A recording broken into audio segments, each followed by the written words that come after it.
What you're about to see isn't for everyone. Over the past decade, I've spent countless hours researching some of the most disturbing footage ever captured. From security cameras that recorded final moments to confession tapes that reveal the darkest corners of the human psyche. Today, we're diving deep into an iceberg of disturbing footage that gets progressively more unsettling as we descend. Each layer represents footage that's harder to watch, harder to forget, and harder to understand. Some of this material has shaped criminal investigations. Others have become cautionary tales about the fragility of safety we take for granted. Before we begin, viewer discretion is strongly advised, and this content is made for educational and informative purposes. And we hope you guys enjoy this truly crazy iceberg. If you do, make sure to like and subscribe, and leave feedback. Let's start our descent. Level 1. The corporate executive's secret. At the tip of our iceberg sits a case that initially seems almost mundane compared to what's coming, but don't let that fool you. Sometimes the most chilling footage comes from the most unexpected sources. Imagine it's a quiet winter evening in Hudson, Wisconsin.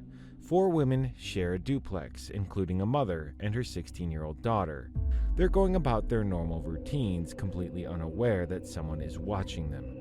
Someone who should have been the last person anyone would suspect. The women only discovered something was wrong because of footprints in the snow, fresh tracks leading directly to the ground floor window, then back toward the street. At first, they might have dismissed it as kids playing pranks, or maybe a confused delivery person, but these weren't random footprints. They were deliberate, purposeful, and they kept coming back. That's when they set up the doorbell camera. What the camera captured over the next several nights would shake this quiet community to its core, a figure approaching their home under cover of darkness, moving with the calculated stealth of someone who had done this before. The footage shows a man creeping up to their window, pressing his face to the glass, peering through the blinds into their private lives. But here's where this case takes the most disturbing turn. The man in the footage wasn't some random predator or neighborhood creep. When Hudson police traced the vehicle leaving the scene and identified the perpetrator through the witness statements and the crystal clear doorbell footage, they discovered they were dealing with Robert Cessna, executive president of the 3M Company. Think about that for a moment. A man in charge of a multi-billion-dollar corporation, someone who made decisions affecting thousands of employees, was spending his evenings stalking women through their windows. The police noted in their criminal complaint that Cessna looked exactly like the person in the surveillance camera footage, especially his hairline. When confronted, Cessna denied it was him, but his story conflicted with his wife's account of their activities that night. The footage revealed this wasn't a one-time lapse in judgment. Cessna had been returning to this window at least 3 separate nights before his arrest. Each time the camera captured him getting closer, spending longer periods pressed against the glass, becoming more brazen with his voyeuristic behavior. What makes this footage particularly unsettling isn't just the violation of privacy, it's the methodical nature of it all. This wasn't a crime of passion or a moment of poor judgment. This was systematic stalking behavior by someone who had everything to lose and chose to risk it all for the thrill of violating these women's sense of security. The legal resolution of this case adds another layer of disturbance to the whole affair. Despite being initially charged with felony stalking, prosecutors offered Cessna a plea deal that dropped the serious charges in favor of a misdemeanor trespassing and disorderly conduct. He pleaded no contest, and here's the kicker. The conviction won't even go on his criminal record unless he reoffends within 3 years. The victim's reaction tells you everything you need to know about the lasting impact of this violation. The mother and daughter reported becoming a lot more jumpy, now looking under and around their car before getting in, and carrying mace. Their sense of security in their own home was shattered by someone who could afford to live anywhere, do anything, but chose to spend his time terrorizing innocent women. The doorbell footage of this case serves as a stark reminder that predatory behavior doesn't discriminate by social class or professional status. Sometimes the most disturbing footage comes not from obvious criminals, but from the people society least suspects to be capable of such violations. Level 2. the Follow Home Terror Campaign. As we descend to the second level of our iceberg, we encounter footage that reveals how quickly a sense of safety can evaporate. This case involves a Ring camera that captured what could have been a home invasion and exposed a pattern of terror that had been plaguing an entire community. The footage begins like so many others, a quiet evening in South Seattle, a middle-aged Asian couple returning home from their daily routine, probably looking forward to dinner and a peaceful night, but as their car pulls into the driveway, they have no idea they've been followed. The woman notices something first, a figure approaching their home. In that split second of recognition, she does exactly what her instincts tell her to do. She rushes to the door and locks it just in time. On the other side of that door stands a masked man with a gun, his intentions clear and terrifying. What the Ring camera captured next reveals the calculated nature of this attack. Realizing he's been thwarted, the gunman doesn't flee immediately. Instead, he looks up and spots the camera recording his every move. Rather than run, he begins systematically destroying the device, trying to eliminate the evidence of his crime. But here's where the footage takes on an even more sinister quality. Just before the camera cuts out, it reveals something that makes this case infinitely more disturbing. The masked gunman wasn't working alone. In those final seconds, you can see other figures moving in the background. This wasn't a solo operation. It was a coordinated attack. The aftermath of this footage being posted online opened a horrifying window into what had been happening in South Seattle. Reddit users who saw the video began connecting dots that law enforcement was only beginning to piece together themselves. Comment after comment described similar incidents. Other Asian families followed home. Other attempted break-ins, other close calls that might have ended differently without quick thinking or pure luck. Local news outlets picked up the story and confirmed what the online community had already suspected. This wasn't an isolated incident.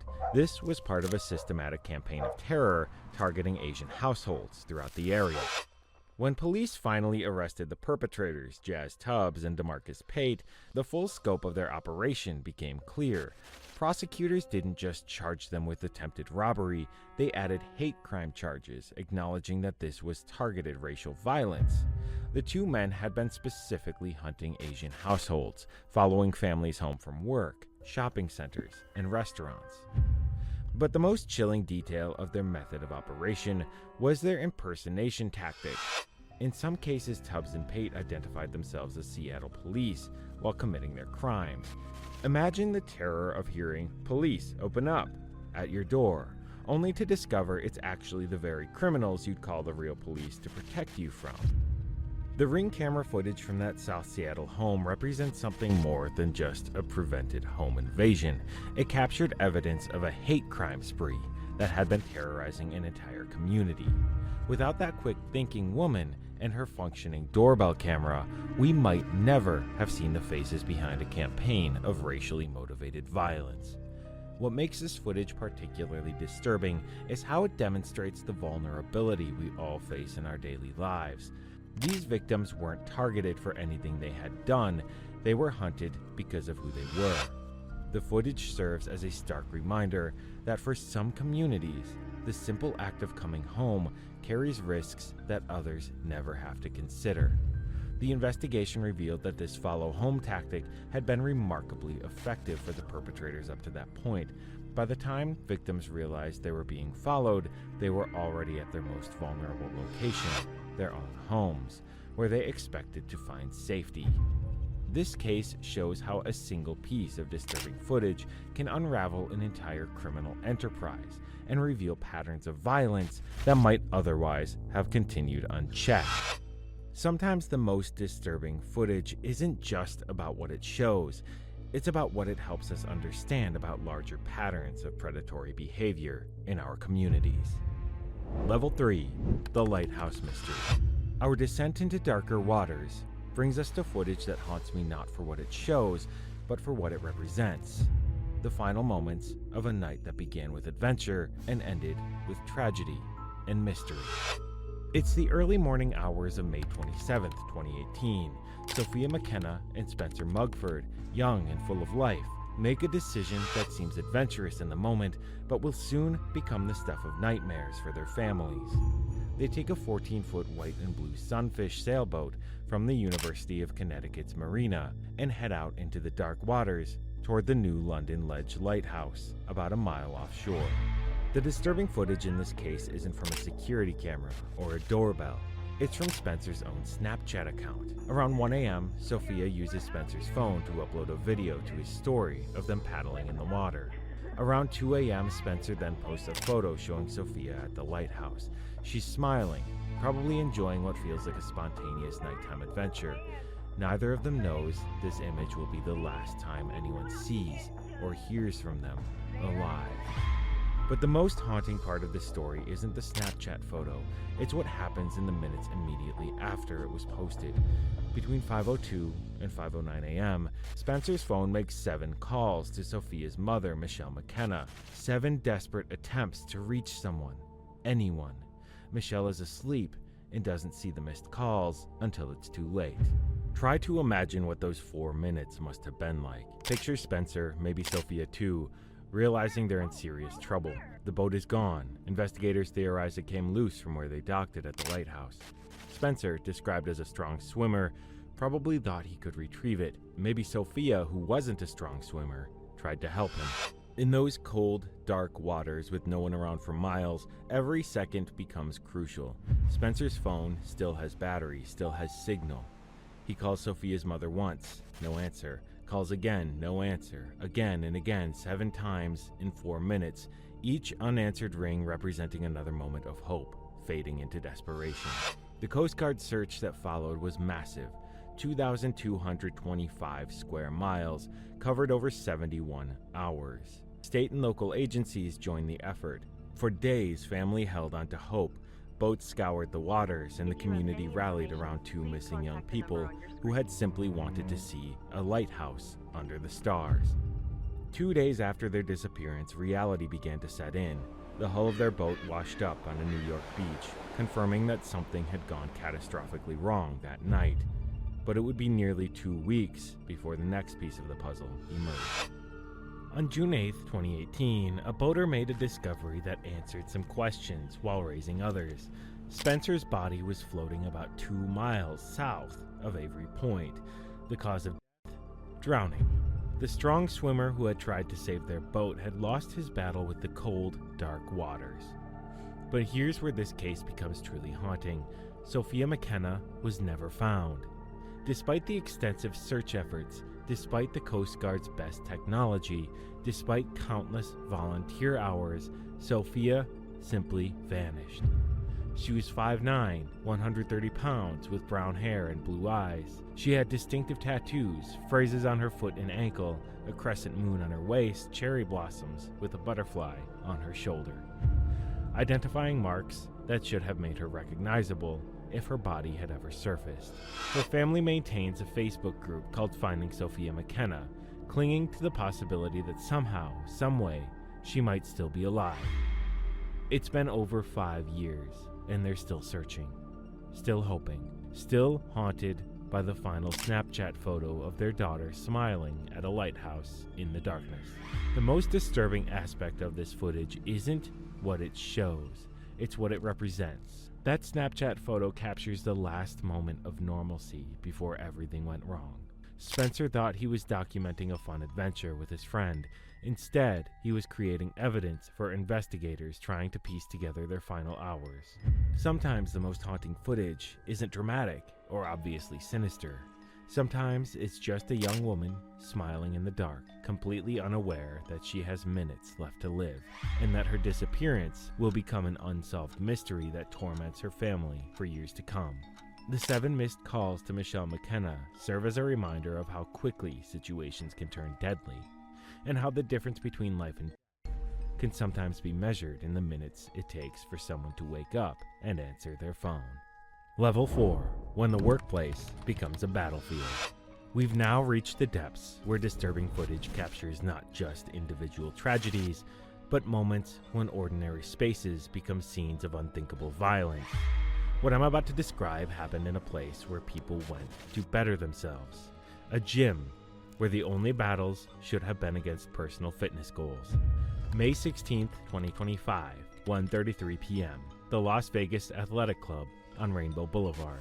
A typical Friday afternoon where people are finishing their workouts, maybe planning weekend activities. The surveillance cameras are running their normal cycles, capturing mundane moments of daily life that no one expects will become evidence in a criminal investigation. Daniel Ortega walks through the front doors. He's 34 years old, 5'11", 180 pounds. Until this moment, he was just another member of the gym, but the footage shows him carrying something that transforms this ordinary afternoon into a nightmare: a .223 caliber rifle and multiple magazines loaded with ammunition. What surveillance cameras captured next reveals the methodical nature of a planned, violent act. Ortega doesn't rush. He doesn't appear frantic or out of control. He walks past several people leaving the gym, paying them no attention whatsoever. His target isn't random. He has a specific plan, and the cameras document every calculated step. The footage shows Ortega approaching the front desk where he speaks with an employee. He's pacing back and forth, and you can see the rifle in his hands. Other people in the frame don't immediately recognize the danger. Who expects to see someone openly carrying a rifle in the gym, after all? The cognitive dissonance creates those crucial seconds where people are trying to process what they're seeing. Then Edgar Quinion approaches. Edgar works at the gym, probably thinking he's dealing with some kind of misunderstanding, or maybe a prop for a movie. The surveillance footage captures the moment Edgar realizes what's actually happening. You can see the recognition in his body language, the way he suddenly moves, the way his posture changes when he understands this is real.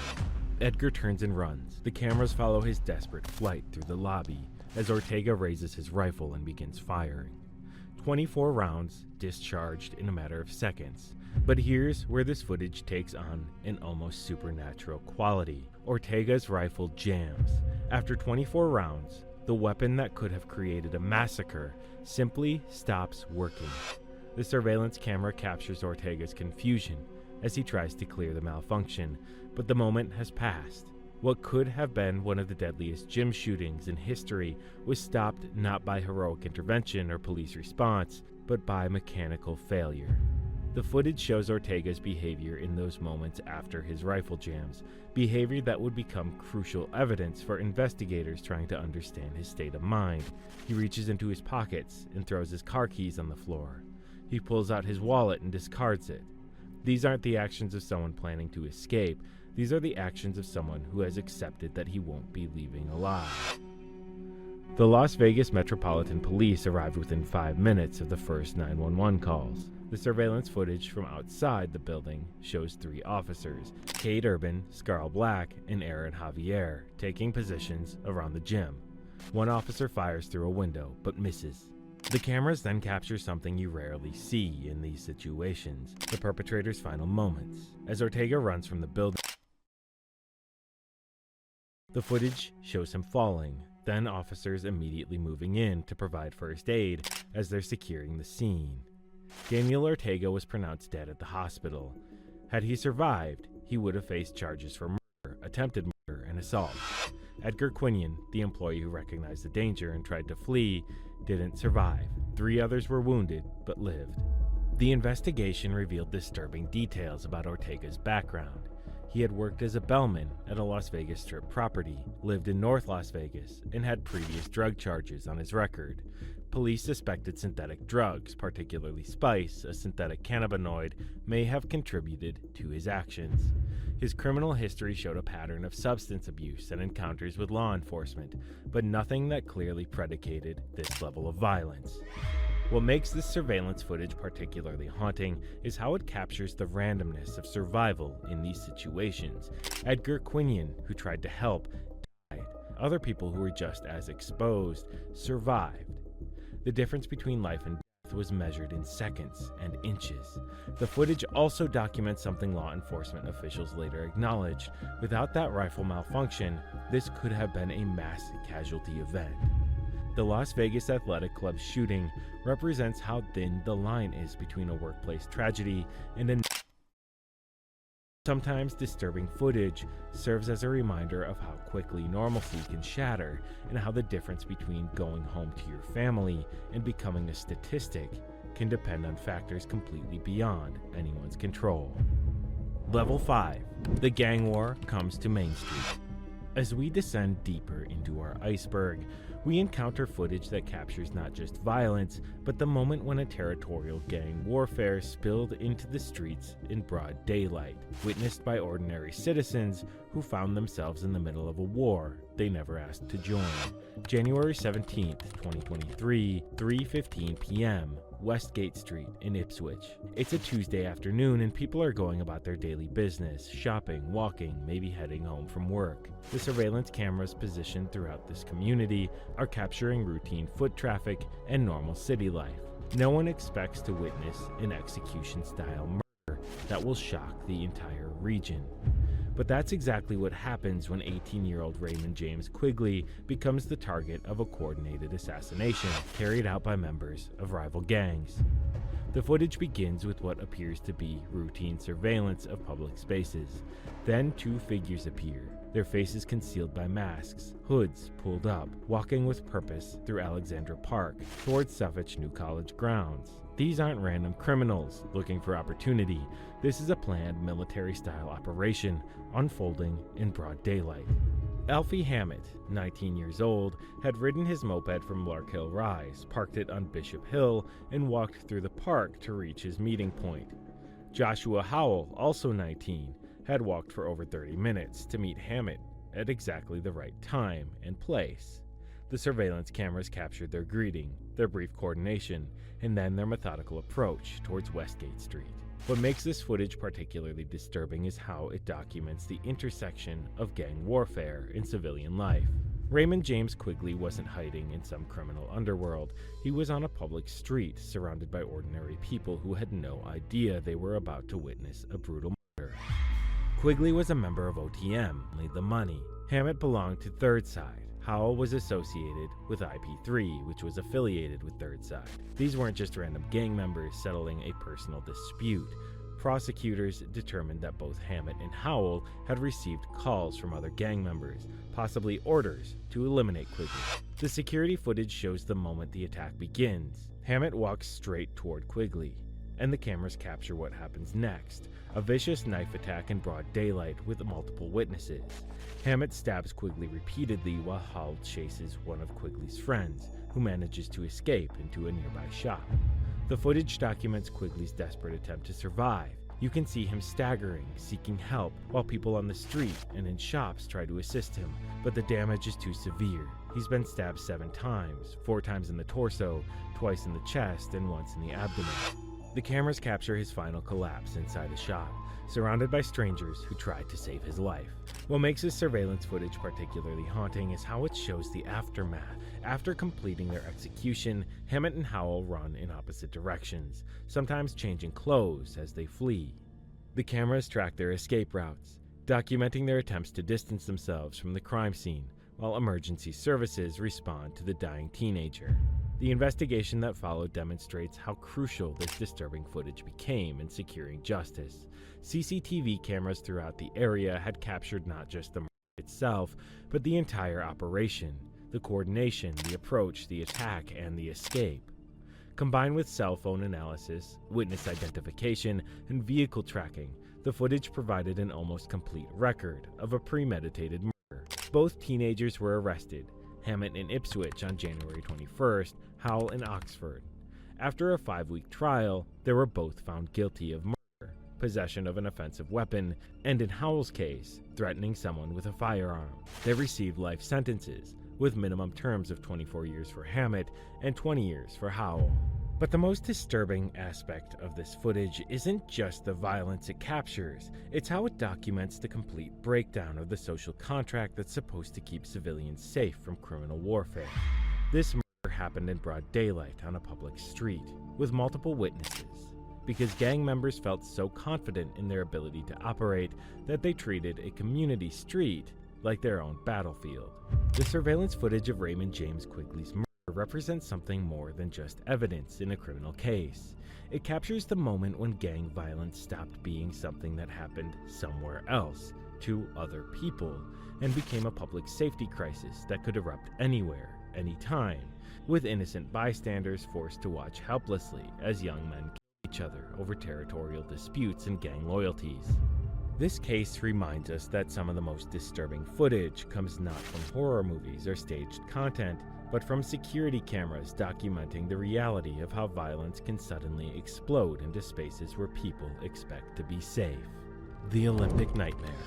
Now we've reached the penultimate level of our iceberg, where disturbing footage documents not just personal tragedies or local violence, but moments when terrorism shattered the illusion of safety on the world's biggest stage. This is footage that changed how we think about security, international relations, and the vulnerability of even the most celebrated human gatherings. The 1972 Munich Olympics were supposed to represent everything hopeful about the human potential.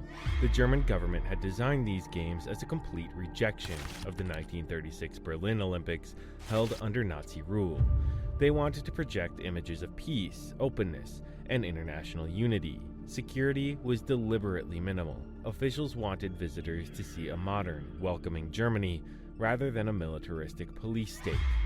That decision proved catastrophically fatal when surveillance footage captured 8 members of the Palestinian militant group Black September scaling a simple 2-meter fence into the Olympic Village at 4 a.m.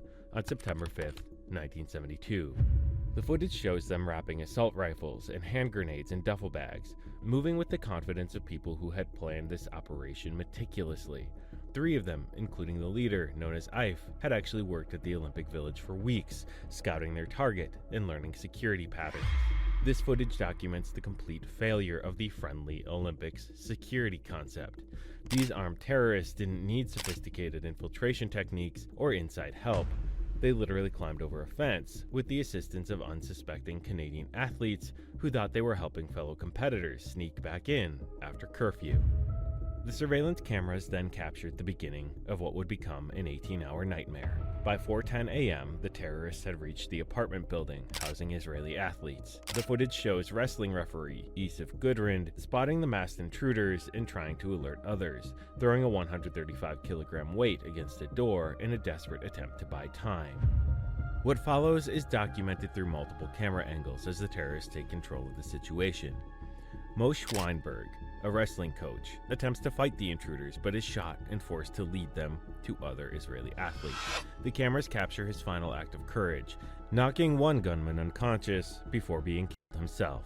Weightlifter Yosef Romano's final moments were also recorded as he wounded one of the attackers before being fatally shot. The footage shows 9 Israeli athletes being taken hostage, including David Bergerer, an American with dual citizenship, and 18-year-old Mark Slavin, who was competing in his first Olympics.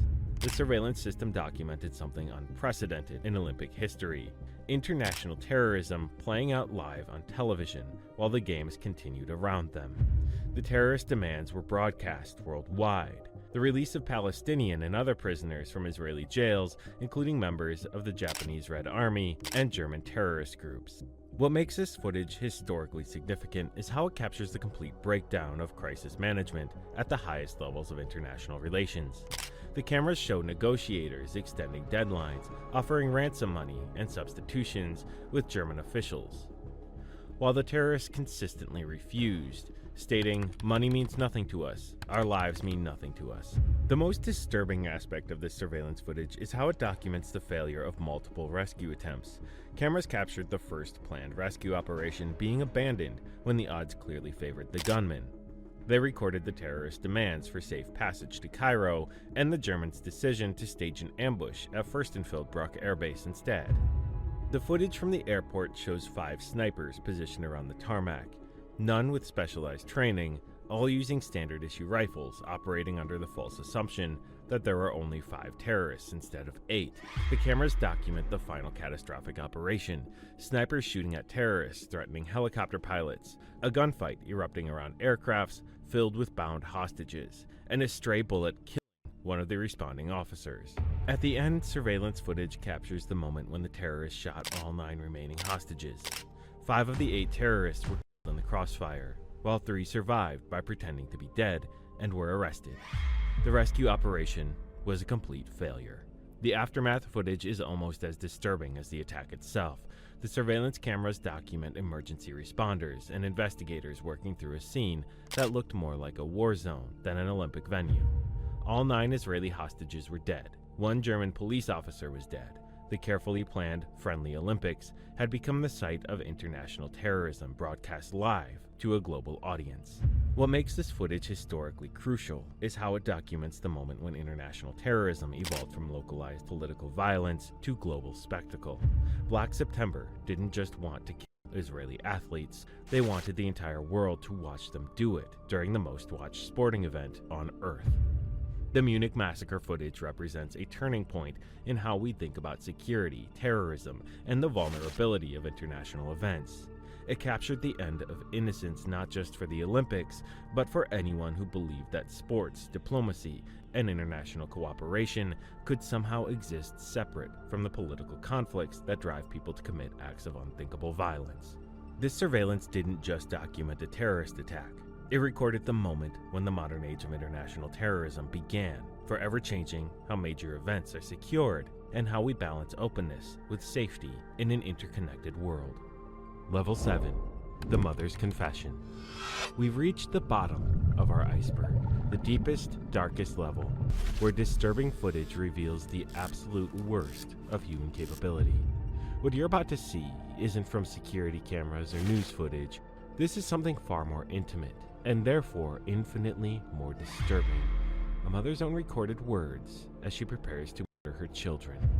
On October 2nd, 2026, Frances Elaine Campione sits in front of a video camera in her apartment. Her 2 young daughters, Serena and Sophia, are somewhere in the background, innocent children who have no idea their mother is about to document the reasoning behind their impending deaths. This isn't surveillance footage capturing an unexpected crime. This is a deliberate recording made by someone who wanted the world to understand her motives for committing the unthinkable. Frances turns on the camera and begins speaking directly to the lens, creating what amounts to a confession video for murder she hasn't yet committed. The footage shows a woman consumed by rage against her ex-husband Leo Campione. She speaks aggressively about their failed marriage, claiming she endured 3 years of physical, emotional, and mental abuse. But what makes this recording so profoundly disturbing is how she frames what she's about to do to her children. Frances tells the camera that God was taking care of the children they shared. She's not talking about divine protection. She's talking about divine instruction to commit murder. The recording captures a woman who has convinced herself that killing her own daughters is somehow an act of love, a way to spare them from the abuse she claims to have suffered. She speaks directly to the camera about continuous mental and emotional abuse being inflicted on 3-year-old Serena and herself. But rather than seeking help, rather than removing the children from whatever situation she believed was harmful, Frances had chosen a different solution entirely. The most chilling aspect of this footage is the calculated nature of what follows. After making this recording, Frances took both girls, Serena and Sophia, neither older than 3 years old, into the bathroom. She filled the bathtub and systematically drowned both children. But the recording reveals something even more disturbing about Frances' state of mind. This wasn't a sudden break from reality or a moment of uncontrolled rage. She had planned this. She had thought it through enough to record her reasoning, to create evidence of her motivations, and to document her belief that what she was about to do was justified. After drowning her daughters, Frances dressed them in pajamas and posed their bodies on the bed, as if they were simply sleeping. Then she attempted suicide herself, but survived. The recording she had made earlier became crucial evidence in understanding both her state of mind and her clear awareness that what she was doing was wrong. The legal proceedings that followed revealed the complex questions raised by this disturbing footage. Frances's lawyer argued for a not guilty verdict by reason of insanity, highlighting her extensive history of mental illness. She had multiple stays in psychiatric wards, previous suicide attempts, and documented paranoid delusions. But prosecutors used the recording to demonstrate that despite her mental health issues, Frances was psychologically present enough to plan the murders murders, execute them methodically, and create evidence of her reasoning. The video showed someone who understood the difference between right and wrong, but chose wrong anyway. The trial lasted 7 weeks, with the recording playing a central role in helping the jury understand Frances's mindset. On November 5th, 2010, she was found guilty on 2 counts of first-degree murder and sentenced to life imprisonment, with a minimum of 25 years before parole eligibility. What makes this case even more disturbing is the controversy it generated within the legal system itself. Judge Alfred Strong, who presided over the trial, made the unprecedented statement that if he had the power, he would have overturned the jury's verdict. He suggested that Frances's actions were the result of the abuse she had suffered from her ex-husband, essentially arguing that domestic violence had driven her to murder her own children. This perspective ignores a fundamental question raised by the recording. If Frances believed her children were being abused, why didn't she simply leave with them? Why didn't she seek help from family, friends, or authorities? The footage suggests someone who saw murder as preferable to other available options, raising disturbing questions about her actual motivations. Frances filed appeals against her conviction, but most were denied by the Ontario Court of Appeal in 2015. The recording remains as evidence not just of 2 brutal murders, but of how someone can convince themselves that the most heinous acts are actually expressions of love and protection. The Frances Elaine Campione tape represents the darkest possible intersection of mental illness, domestic conflict, and child murder. Unlike the other cases we've examined, this disturbing footage was created by the perpetrator herself, offering an unfiltered window into the mind of someone preparing to commit infanticide. This recording forces us to confront uncomfortable questions about the relationship between victimization and violence, between mental illness and criminal responsibility, and between a parent's duty to protect children and their power to destroy them. Sometimes the most disturbing footage doesn't come from security cameras or surveillance systems. Sometimes it comes from the perpetrators themselves, documenting their own descent into unforgivable acts while believing they're creating evidence of their own righteousness. We've reached the bottom of our disturbing footage iceberg, and I want to take a moment to acknowledge what we've just experienced together. Each of these cases represents real people whose lives were forever changed by violence, predation, or tragedy. These aren't entertainment. They're warnings, evidence, and reminders of how quickly safety can disappear. From corporate executives stalking women through their windows to terrorist attacks on the world stage, from gang violence spilling into public streets to mothers murdering their own children, this footage documents the full spectrum of human capability for harm. What unites all these cases isn't just that they were caught on camera, it's that they force us to confront uncomfortable truths about the society we live in and the people around us. Evil doesn't always look like what we expect. Sometimes it wears a business suit. Sometimes it claims to be protecting the very people it's about to destroy. If you've made it this far, I want you to remember that while these cases represent the darkest aspects of human behavior, they also demonstrate human resilience. Victims who fought back, witnesses who called for help, investigators who sought justice, and families who refused to let their loved ones be forgotten. Stay safe out there, and remember, sometimes the most important thing footage can do is remind us to pay attention to what's happening around us and to take threats seriously, even when they come from unexpected sources.